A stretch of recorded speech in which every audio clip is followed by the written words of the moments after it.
Operação de combate à pedofilia prende mais de 100 pessoas em todo o país. A ação ocorre na véspera do Dia Nacional de Combate à Violência e Exploração Sexual de Crianças e Adolescentes. Há uma tentativa de se voltar a isso, de fazer com que formas insidiosas que podem vir a ser censura, como aqui foi majoritariamente explicitado, acaba tentando fazer prevalecer. Últimos recursos de José Dirceu na segunda instância da Justiça Federal serão julgados nesta quinta-feira. Se sofrem violência é porque transitaram de gênero. Elas estão sofrendo violência porque essa parte da sociedade não aceita esse trânsito. O balé é arte, não é esporte.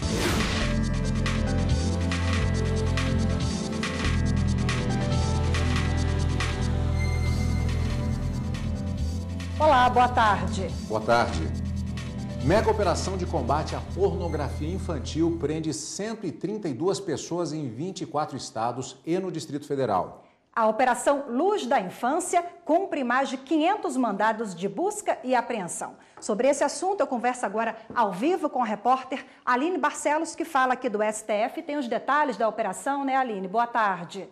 Boa tarde, Rafaela. Boa tarde a todos. A ação nacional, chamada de Luz da Infância 2, é coordenada pelo Ministério da Segurança Pública e realizada pelas polícias civis dos estados. Cerca de 2.600 policiais cumprem mandados de apreensão de arquivos relacionados à exploração sexual de crianças e adolescentes. Os suspeitos também estão sendo presos em flagrante. Os alvos foram identificados pela Diretoria de Inteligência da Secretaria de Segurança Pública com base em informações encontradas em ambientes virtuais que apresentavam indícios suficientes de autoria e materialidade do delito. Até agora, 132 pessoas já foram presas em todo o país. Cadu. Obrigado, Aline. O plenário do Supremo Tribunal Federal considerou inconstitucional a lei que proíbe o proselitismo em rádios comunitárias. A maioria dos ministros votou pela liberdade de expressão e de pensamento. O placar foi de 7-2. Os ministros consideraram que a lei de 1998, que criou o sistema de radiodifusão comunitária e impediu o proselitismo de qualquer natureza na programação das rádios, é inconstitucional. Violação aos princípios de liberdade de expressão e de pensamento e censura prévia foram os principais argumentos contra a norma. Quem conheceu Mordaça, toma cuidado com a própria voz. Na verdade, viemos de tempos em tempos e cada vez há uma tentativa de se voltar a isso, de fazer com que formas insidiosas que podem vir a ser censura, como aqui foi majoritariamente explicitado, acaba tentando fazer prevalecer. O direito à liberdade de pensamento e de expressão, a seu turno, compreende a liberdade de buscar, receber e difundir informações e ideias de toda a natureza, sem considerações de fronteiras, verbalmente ou por escrito, em forma impressa ou artística ou por qualquer outro processo de sua escolha. A história está cheia de exemplos de anátemas lançados a pessoas que em dados momentos ousaram pensar de maneira diferente. E isso em todos os ambientes sociais e culturais. O relator disse que a norma apenas garante que a programação dessas rádios não seja tomada por discursos que desviem da real finalidade deste meio de comunicação comunitária. O debate de qualquer ideia é possível, seja boa, seja ruim, seja contrária à nossa ideia, não seja contrária, seja odiosa. O que não se permite é a transformação da rádio comunitária, que nasceu como utilidade pública, o que não se permite é a transformação da rádio comunitária como instrumento único e autoritário de determinado grupo.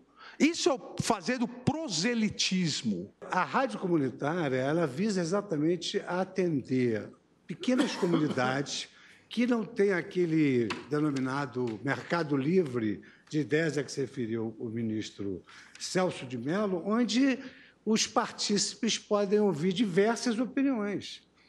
Então, como ela não tem essa gama de emissoras de rádio, de televisão, a rádio comunitária não pode fazer proselitismo nesse aspecto.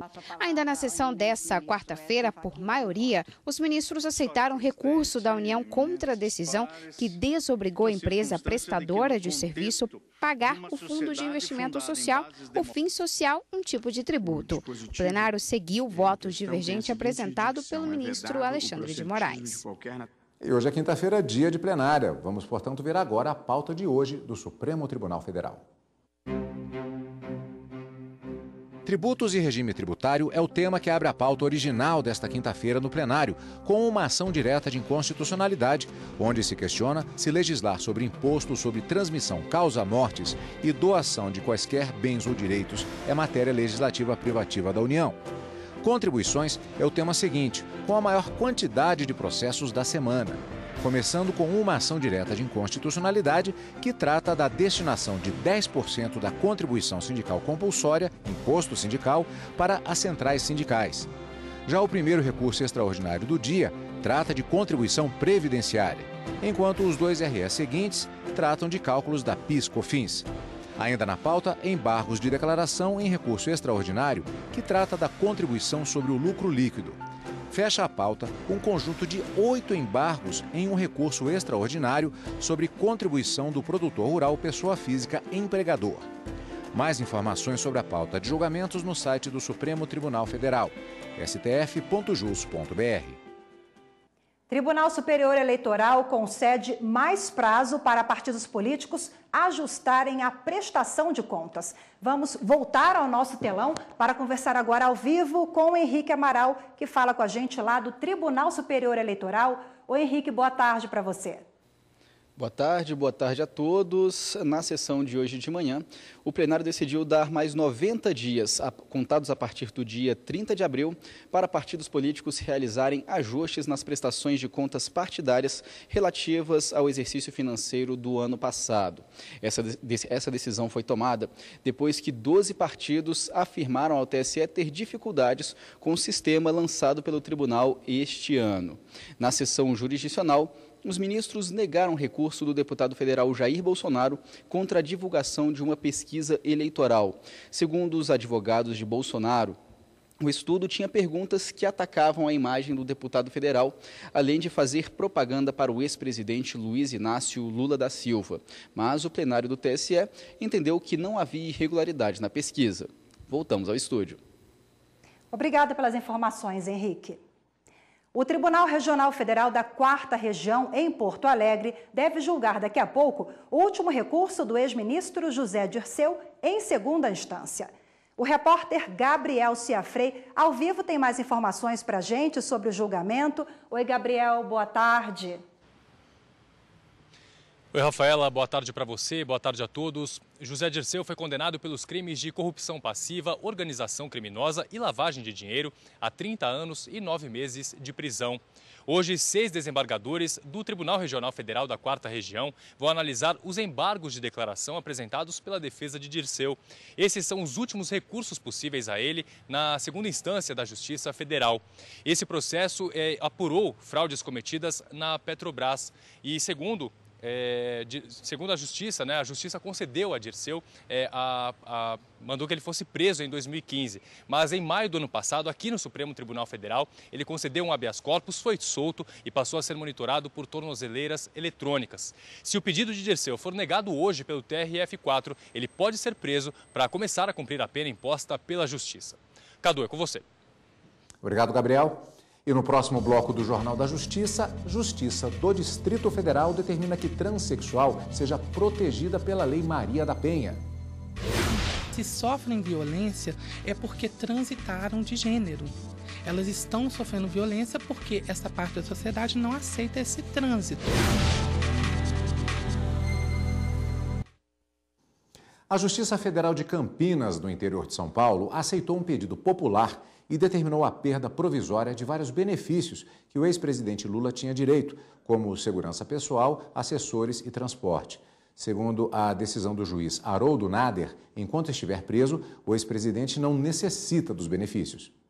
O presidente do Tribunal Superior do Trabalho, ministro Brito Pereira, recebeu o parecer da Comissão de Ministros criada para estudar a aplicação da reforma trabalhista. O documento foi entregue pelo ministro Aloísio Correia da Veiga, que presidiu os trabalhos da comissão. A repórter Luana Carvalho está ao vivo do TST e fala com a gente agora. Oi, Luana, boa tarde.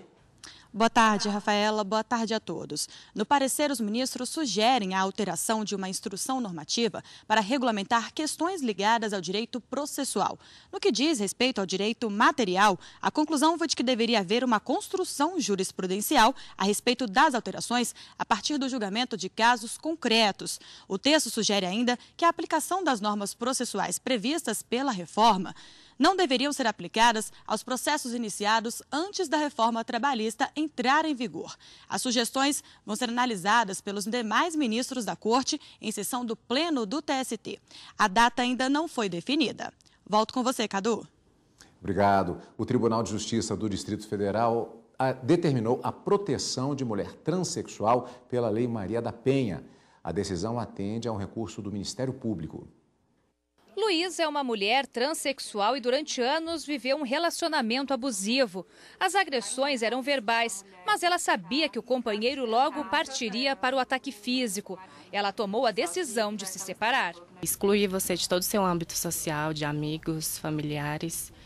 E depois de então eu não entrava em acordo e daí que começava os confrontos, assim. Ele não era daqui, ele teve que voltar para resolver os negócios do trabalho e durante essa pausa dele indo para a cidade dele, eu resolvi terminar porque eu já estava com medo, já estava sabendo que não ia dar certo. Até então, casos em que as mulheres transexuais eram agredidas pelos companheiros tramitavam na vara criminal. Mas com o entendimento dos desembargadores do Tribunal de Justiça do DF, esse tipo de processo vai ser analisado pelo Juizado de Violência Doméstica e Familiar contra a Mulher. E, consequentemente, as vítimas devem ser amparadas pelas medidas protetivas previstas na Lei Maria da Penha. O entendimento partiu de um caso concreto. A vítima, uma mulher transexual, era espancada pelo ex-companheiro. Na denúncia consta que o homem sempre foi ciumento. As agressões eram físicas e também morais. Além disso, ele teria se recusado a sair de casa após o fim do relacionamento. O juiz de primeira instância não havia considerado a hipótese de amparar a vítima pela Lei Maria da Penha e, por isso, apenas deferiu medidas cautelares de afastamento do lar e proibição de aproximação e contato. Ele determinou a redistribuição do processo para uma vara criminal. Só que os desembargadores do TJDF derrubaram este entendimento. Os magistrados acreditam que, ao se apresentarem como mulheres, as transexuais carregam vulnerabilidades típicas do sexo feminino. Essa decisão é importante porque, a partir do momento que aparecer um caso de violência doméstica, por exemplo, que seria encaminhado para a Delegacia Especializada DECRIM contra uma transexual feminina e uma travesti, esse inquérito vai ser remetido diretamente para a Delegacia da Mulher agora. Paula Bennett explica que a expectativa de vida de mulheres transexuais e travestis fica em torno de 30 a 35 anos. Boa parte morre de forma violenta e muitas vezes as agressões são praticadas dentro de casa. Se sofrem violência é porque transitaram de gênero. Elas estão sofrendo violência porque essa parte da sociedade não aceita esse trânsito, né? Então, elas não devem ser excluídas do processo. Devem ser protegidas também por essas leis. Mesmo quem nunca sofreu agressão se sente mais segura a partir de agora. Se acontecer agora, no caso, eu já me sinto totalmente respaldado. Então, não seria como a sociedade... aquela questão de ficar com medo de ir atrás, porque não sei como é que eu vou ser tratada. Não, hoje em dia a gente já sabe que é da lei. Então a gente pode exigir a lei que está escrita.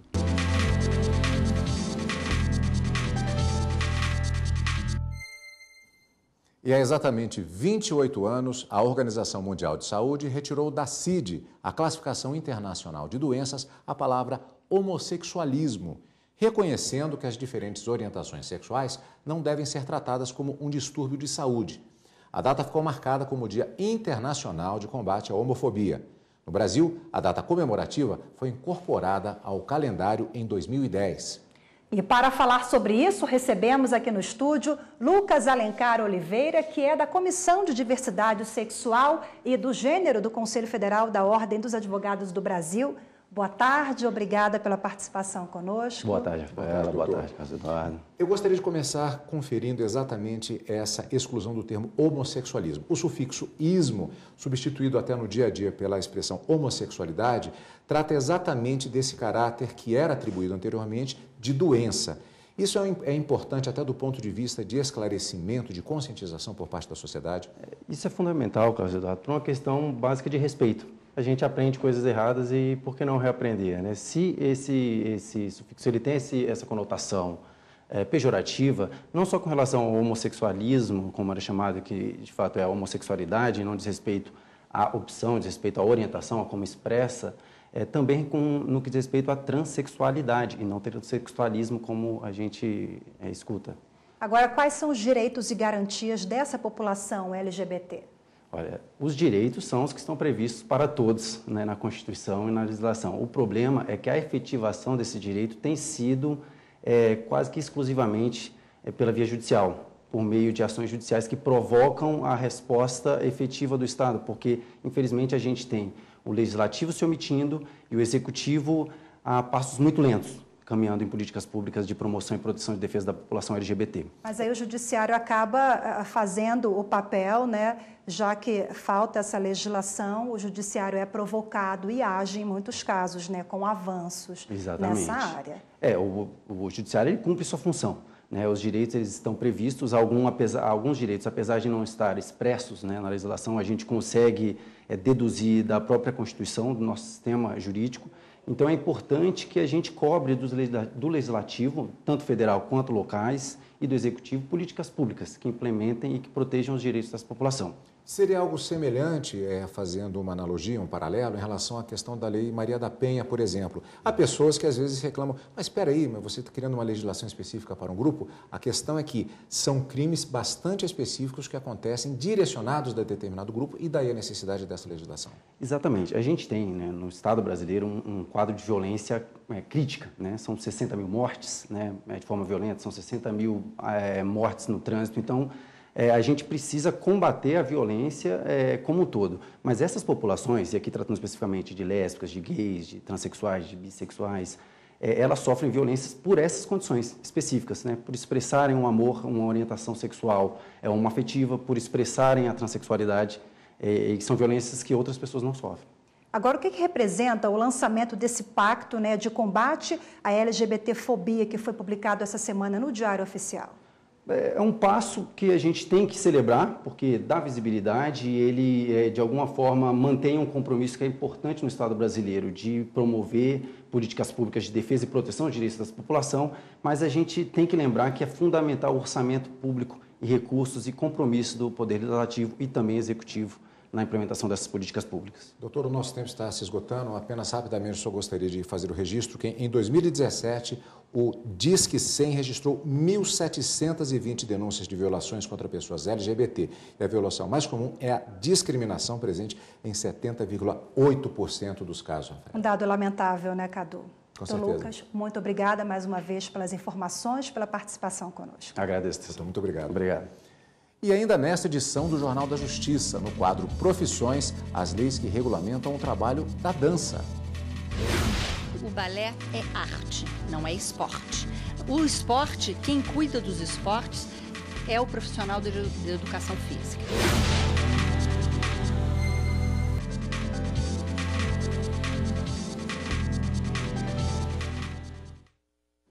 Uma lagarta venenosa tem assustado os moradores de Brasília. O bicho, apesar de não ser da região, ele tem se proliferado nos jardins da capital. E todo cuidado é pouco, porque essa lagarta pode até matar. O nome é um pouco estranho, Lonomia oblíqua, mas o Luiz sabe muito bem o que esta lagarta pode causar.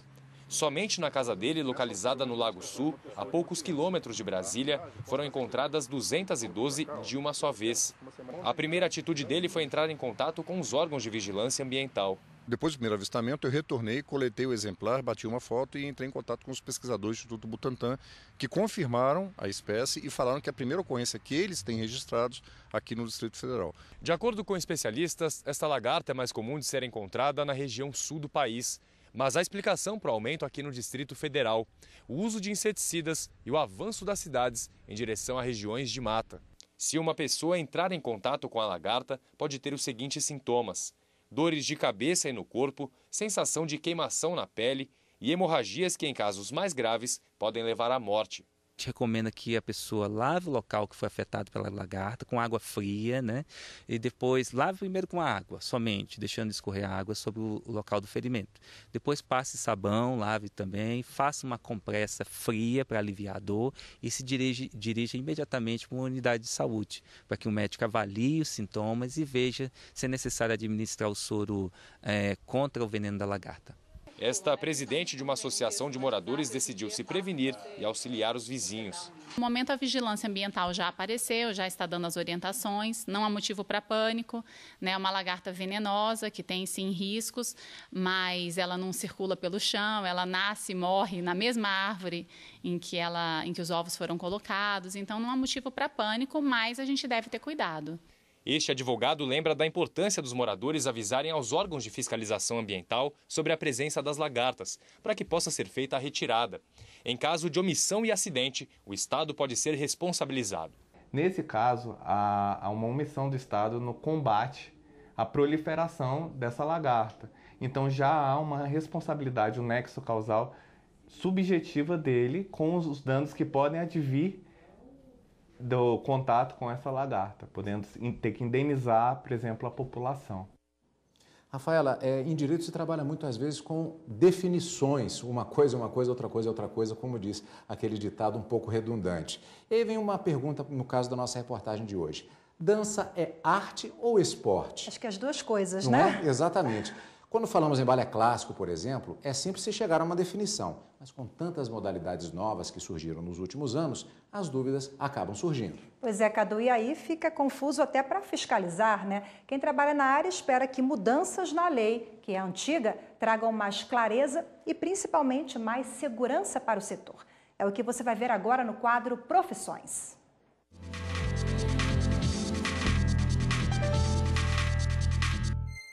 Profissionais que não se cansam com o esforço repetitivo, treinos e mais treinos e o resultado, coreografias perfeitas e um espetáculo que encanta ao público.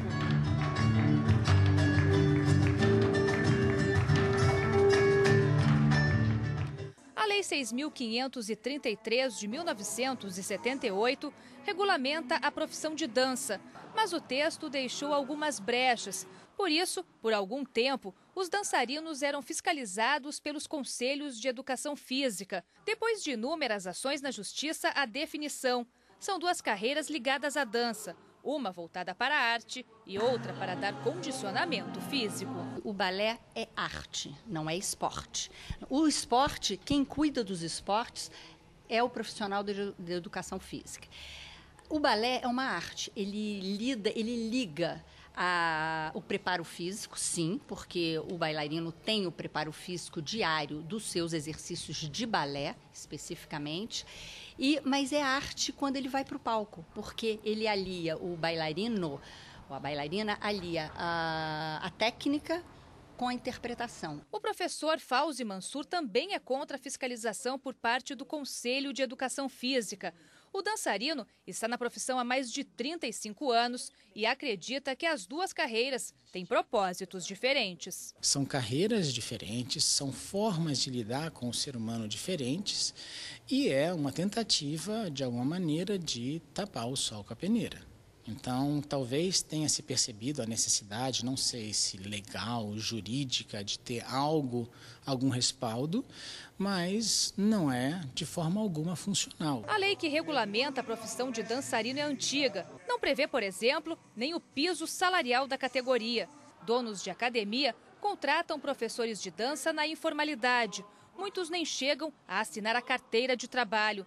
Vitor Maia tem a academia há 3 anos e se queixa da falta de regras para o setor. A gente não sabe exatamente que tipo de contrato para contratar o professor, se o professor ele precisa de férias, se o professor precisa de 13º, como que você contrata, se é análise curricular, fica tudo muito subjetivo, né? Essa é uma desvantagem que eu vejo em não ter a regulamentação. Nos últimos anos, profissionais de dança e educadores físicos têm recorrido à justiça para determinar a área de atuação de cada um. Para agravar a situação, têm surgido novas modalidades, como a zumba, e com elas a dúvida: seria dança ou atividade física? O assessor jurídico do Conselho de Educação Física do DF explica que os professores de zumba e de outras modalidades se intitulam professores de dança, mas, segundo ele, esse tipo de exercício não tem o objetivo artístico, como o balé, por exemplo, e sim a queima de calorias e o condicionamento físico. Existem inúmeras modalidades de dança, estilos de dança que são reconhecidos já há séculos, né? Então, a diferença é que a ginástica, as modalidades de ginástica aeróbica, que hoje estão ganhando essas nomenclaturas americanizadas e tudo, que remetem à ideia de dança, é que elas visam a queima de calorias, elas visam o treinamento, elas visam exercitar, movimentar. Ninguém numa aula de ginástica aeróbica, de modalidade ginástica, está preocupado com o polimento do seu movimento, está preocupado com a técnica de dança. Esta advogada explica que com a aprovação do projeto de lei que tramita no Congresso e esclarece a área de atuação dos profissionais de dança, este tipo de problema e também as contratações irregulares devem diminuir. Esse número de demandas judiciais, com certeza, eles encerrarão, né, será diminuído e esses profissionais não trabalham mais, muitos dos trabalhadores de profissionais da dança não ficarão mais na informalidade, né? E o reconhecimento da profissão de forma autônoma.